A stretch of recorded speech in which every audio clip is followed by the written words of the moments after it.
Retail markets have taken a hit. However, which industry is still humming along? Today, we look at the logistics industry, and in particular, we discuss two REITs, Mapletree Logistics REITs and Frasers Logistics and Commercial REITs. Let's go!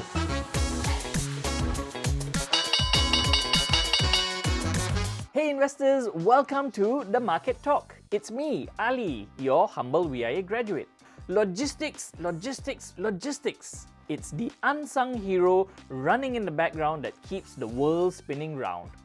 Entertaining the whims of large enterprises, small businesses, and the common online retailer, the logistics industry keeps things moving.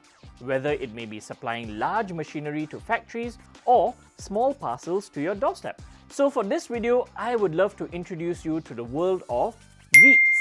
Now, I could go specific and discuss the stock market position of one or two companies, but I thought of swiping left and looking at some logistics REITs instead. What are REITs? REITs stand for Real Estate Investment Trusts. It's a public listed company that will buy, operate and maintain properties. There are many other property buying public listed companies out there, but what's different with REITs is that they are required by law to redistribute 90% of their taxable income each year to investors. For the past decade, some REITs have shown to return 5% to 8% in dividends. Now that has caught the eye of many investors in Singapore. This simple dish, which started off with a basic offering of earnings through rentals in shopping malls, aka retail REITs, has caught the interest of Singaporean investors so much that it has morphed into a whole buffet line of different types of REITs, from retail REITs to healthcare REITs, office REITs, and even data center REITs. However, we will look at the logistics sector, and in particular Mapletree Logistics REIT and Frasers Logistics and Commercial Trust REIT. Why have I chosen these two companies? Frankly speaking, I have not applied any funnel to shortlist these two companies. They are simply well known and have been around for some time. By some time, I mean close to decades. I have chosen these two because you will find their name plastered around many industrial buildings or whole industrial parks in Singapore. So they just stand out as nominee for me to check their performances. Now, how do we measure the valuation of REITs? Let's look at some metrics. To look at REITs, I will be sharing with you the metrics that I will compare. These metrics are of course not exhaustive, and honestly they don't cover the breadth of understanding how these REITs are managed. But they are important metrics and very easy to compare with. The metrics I will be using are dividend yield, gearing ratio, net asset value, price to book, and finally looking at who are the institutional owners of these REITs. For dividend yield, it's basically about how much we earn. Gearing ratio has to be less than 50% according to regulation, and we want to aim for 40% as buffer. Gearing ratio helps us to understand if loans are properly managed. Net asset value, preferably below the current price, but hovering around it is fine. Net asset value helps us to price the stock in relation to the stock.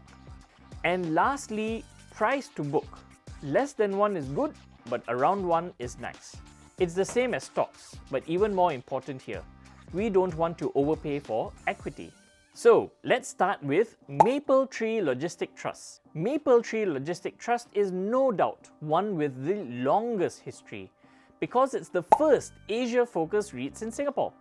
They handle properties within Singapore, China, Japan, South Korea, and as far as Australia. Performance has been good over the past year, both in the stock price and in their asset growth. Trading at $2.11 as at 14th of June 2021, it still has some more climb to its previous high of $2.13 around 2 years ago. Assets have also grown from roughly $5 billion 5 years ago to $9 billion this year. A quick look at their annual report for 2019 also shows them comparing their FTSE REIT index and the Straits Times index, which they have comfortably overtaken. This, of course, is the company trying to show the returns you would have gotten compared to other indexes. It's a relative score, so more is good, but it doesn't mean it's the best. So we take this information with a pinch of salt. As a REIT, straight off the bat in their annual report, they also boast of a 98% occupancy rate.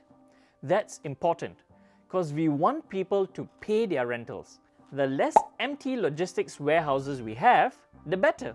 Let's go to see the 5 markers and how they are faring. Number 1, dividend yield. With a distribution per unit of 8.142 cents and a stock price of $2.01, we get a dividend yield of 4.18%. Gearing ratio currently sits at 39.2%.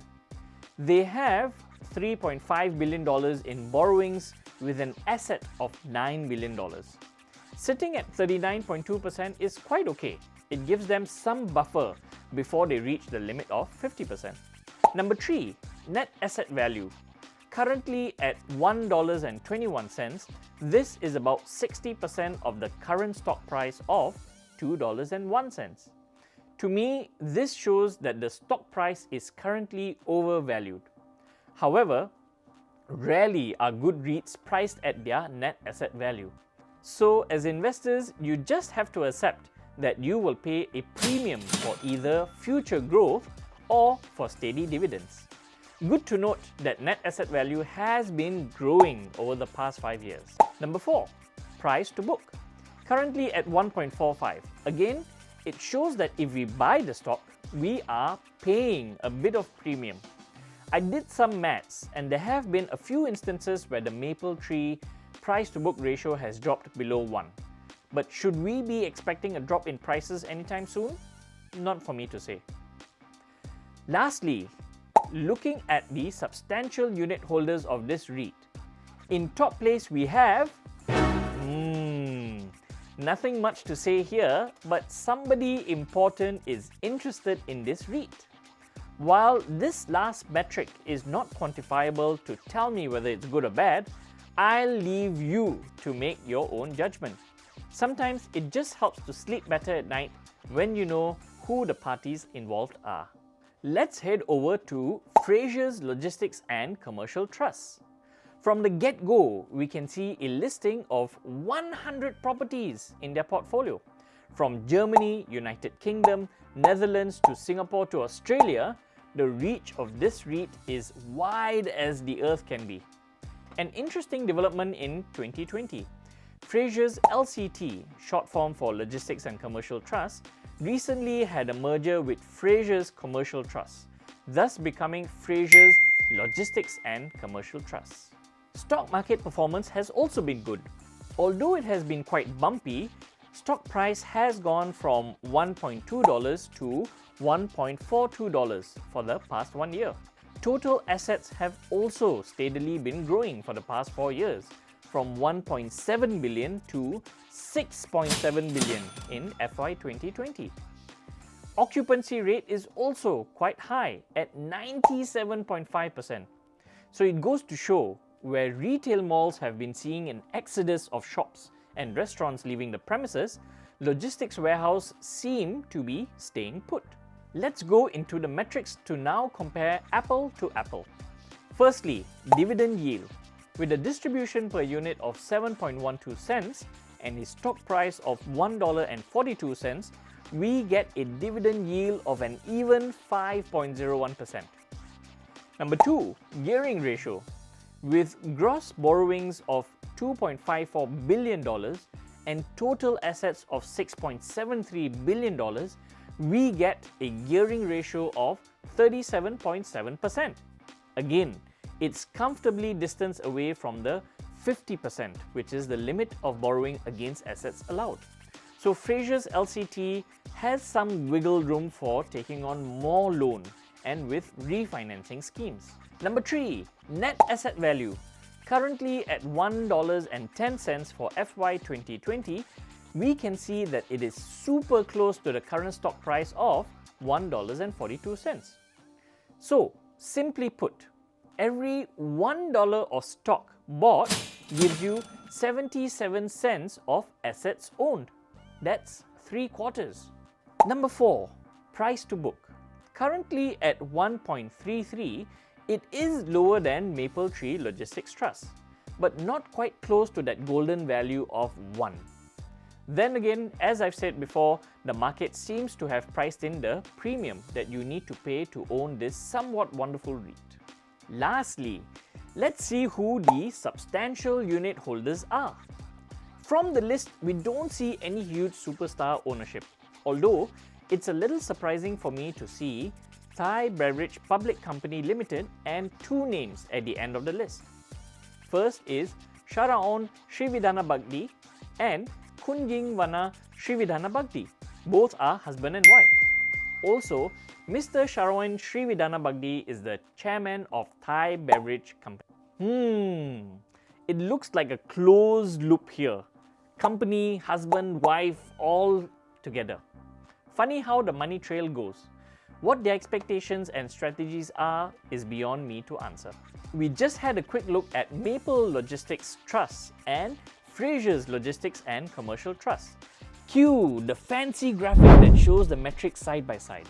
From these metrics, we can see that Frasers seems to be the cheaper with a higher dividend yield and with net asset value closer to its stock price. Price to book is also competitive and leaning towards Frasers LCT side. However, before you make a decision to buy, I would urge you to read up more on the business model and the reach of each company. If I could make winning decisions from these 5 metrics alone, then I would already have been a millionaire. But there is more under the hood that you should investigate. That being said, the benefits of logistics REITs stand against the test of time and tide. The pandemic has hardly scratched the industry, it seems. Both REITs are good contenders that lead the board of logistics REITs. Before I go, come on, show me some support. Click the like button and hit the subscribe button to this channel.